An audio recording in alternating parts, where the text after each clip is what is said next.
chicos, hoy os voy a contar lo que son los estados excepcionales. Soy María Eugenia Tejedor, profesora de legislación de Belopo, y es duda frecuente, tanto en clase como fuera de ella, ¿qué es un estado excepcional?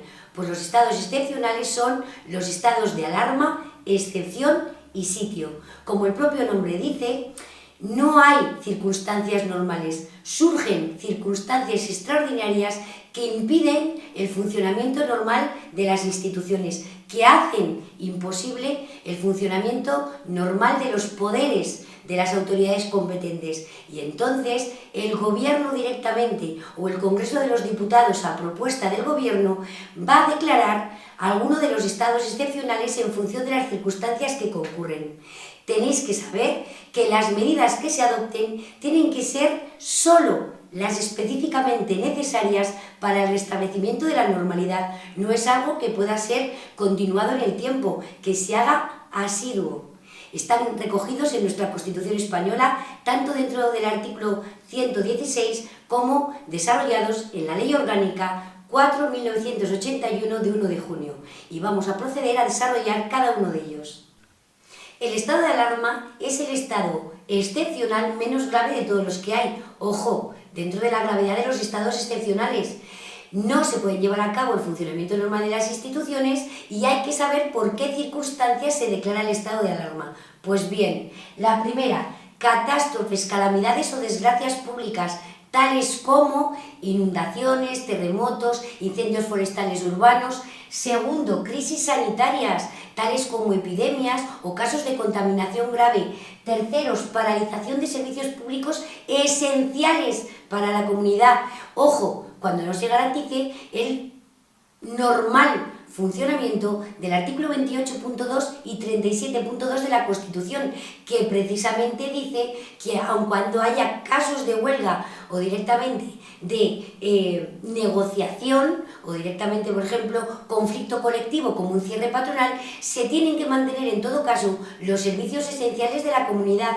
Y por último, situaciones de desabastecimiento de productos de primera necesidad, faltan alimentos, no se pueden estar llevando a cabo actuaciones normales de la vida cotidiana, como por ejemplo trasplantes. ¿Quién declara el estado de alarma? El Gobierno, mediante decreto de Consejo de Ministros. ¿Por cuánto plazo? Por 15 días. Así lo recoge la Ley Orgánica 4/1981 de 1 de junio. 15 días que son ¿para qué? Pues para el restablecimiento de del correcto funcionamiento de las instituciones, con esas medidas que se adoptan, tales como limitar el tránsito por la calle de personas, de bienes, o ajustarla a unos determinados requisitos, intervenir en procesos de fabricación o directamente en arsenales, en maestranzas, limitar el uso de servicios, etc. ¡Ojo! En el estado de alarma no se suspenden derechos, solo se limitan. No forma parte de los estados que permiten suspensión general de derechos. Cuidadito, por ser el menos grave. Lo declara el Gobierno mediante decreto de Consejo de Ministros por ese plazo de 15 días y lo comunica automáticamente al Congreso de los Diputados. Tuvimos un ejemplo en nuestro país de declaración de estado de alarma a las 12:30 del día 4 de diciembre del 2010 se declaró el estado de alarma alegando por parte del Gobierno situación de desabastecimiento de productos de primera necesidad y paralización de servicios públicos esenciales para la comunidad. ¿Por qué? Porque se paralizó el tráfico aéreo, no respetando, dicen, el cumplimiento del artículo 28.2 de la Constitución, el ejercicio del derecho de huelga. Y así se designó como autoridad competente a la autoridad militar, siendo automáticamente los controladores aéreos sometidos a disciplina militar como si fueran funcionarios militares y por lo tanto acudiendo automáticamente a sus puestos de trabajo. Ese estado de alarma se agotó con prórroga, ojo, el 16 de enero del 2011. Digo con prórroga porque el estado de alarma se puede prorrogar. ¿Por cuánto tiempo? Por el que se estime necesario para ese restablecimiento de la normalidad por parte de las instituciones. ¿Cómo se prorroga? Pues otra vez por parte del Gobierno mediante decreto de Consejo de Ministros. Aquí sí, la prórroga la tiene que autorizar expresamente el Congreso de los Diputados. En el estado de excepción ya estamos en otro nivel de estados excepcionales. Ya empieza a adoptar una gravedad intensísima la situación que acontece en nuestro país. Circunstancias tales como libre ejercicio de los derechos y libertades de los ciudadanos resulten gravemente alterados, o el normal funcionamiento de las instituciones, pero ya no de cualquiera, sino de las democráticas, o el normal funcionamiento de los servicios esenciales de la comunidad, pero tiene que ser más grave como para que se hubiera declarado un estado de alarma o cualquier otro aspecto de orden público. Lo que os quiero hacer llegar es que parece como más general, como más disperso el estado de excepción, pero es de una gravedad abrumadora, tanto que puede que una circunstancia como, por ejemplo, no tener cubiertos los servicios esenciales de la comunidad haya empezado con una declaración de estado de alarma y estemos en estado de excepción precisamente porque con el estado de alarma no se ha podido restablecer el funcionamiento normal de los poderes y las autoridades competentes. Entonces, la misma situación, una epidemia, estado de alarma. Bien, no se restablece la situación normal, porque, por ejemplo, la contaminación alcanza a muchísimas personas. ¿Tendría que adoptarse por parte del gobierno la decisión de declarar el estado de excepción? Sí.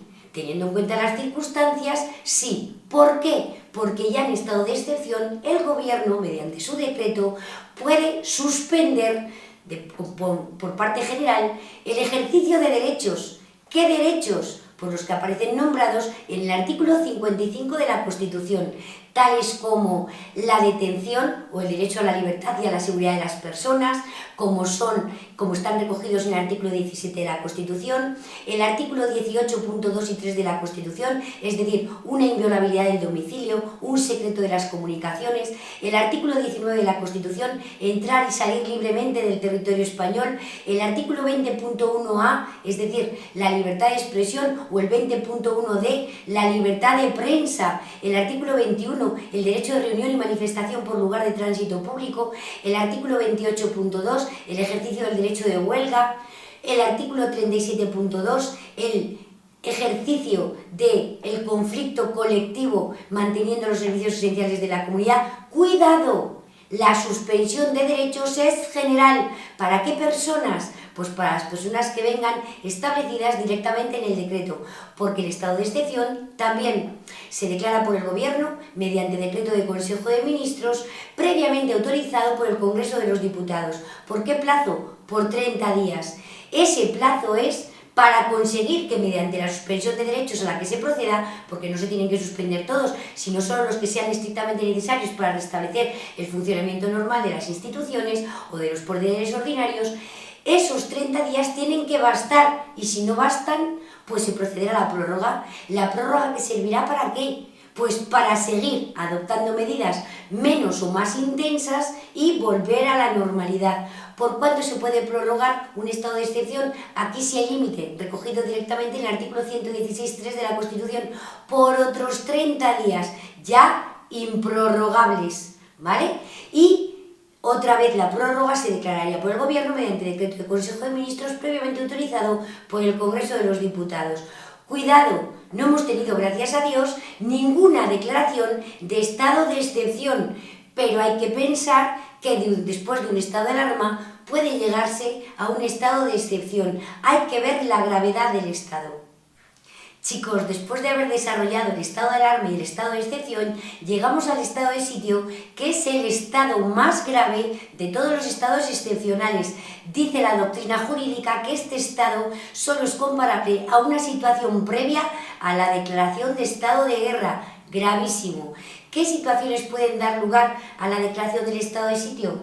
Se produzca o amenace con producirse una insurrección o acto de fuerza contra la soberanía e independencia de España, es decir, es generalizada contra el país, su integridad territorial o directamente su ordenamiento constitucional. Hay que recordar que son las Fuerzas Armadas, dentro del artículo 8 de la Constitución, los que recogen que tienen, entre otras funciones, garantizar el ordenamiento constitucional, garantizar la integridad territorial y garantizar la soberanía nacional, que precisamente radica en el pueblo español. ¿Cuándo? por otros medios, es decir, con el funcionamiento normal de las Fuerzas Armadas y de las instituciones democráticas. No podemos conseguir el funcionamiento normal por esas circunstancias extraordinarias.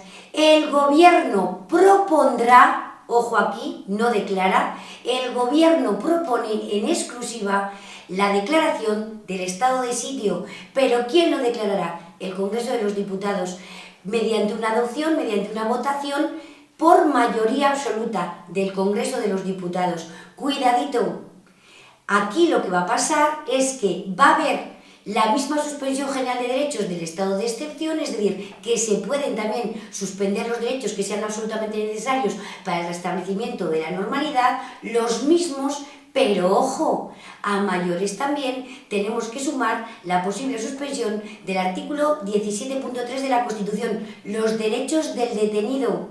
Cuidado, ¿por qué? Porque estamos hablando directamente de ataque contra las funciones básicas de las Fuerzas Armadas. El gobierno, que es el que dirige directamente la política militar, nombra a la autoridad militar responsable de la ejecución de sus medidas. Aquí la situación que os tenéis que imaginar, aunque parezca muy grave, es a los tanques en la calle. Mis alumnos directamente me dicen, ¿pero cómo va a pasar así? Los tanques, directamente es un estado marcial, todo el mundo en sus casas, directamente recogidos, no pueden llevar a cabo las actuaciones normales y la autoridad militar es la que manda, con disposición, evidentemente, de las órdenes del gobierno.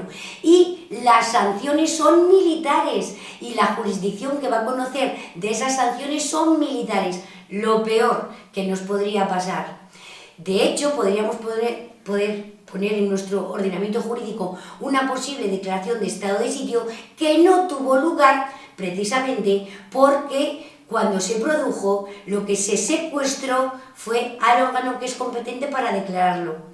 Directamente, el golpe de Estado de 23 de febrero de 1981 podía haber llevado consigo la declaración del estado de sitio. Ojo, si yo hubiera estado recogida la propia declaración del estado de sitio en la ley orgánica, que como ya os he dicho es posterior, pero bueno, solo con la base constitucional se hubiera podido declarar estado de sitio. ¿Pero qué pasa?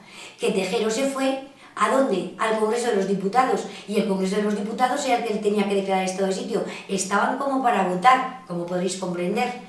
Pero bueno, os tenéis que imaginar que es una situación gravísima a la que no queremos llegar en ningún caso, pero que si se hiciese necesaria hay un arma democrática para luchar contra estas circunstancias.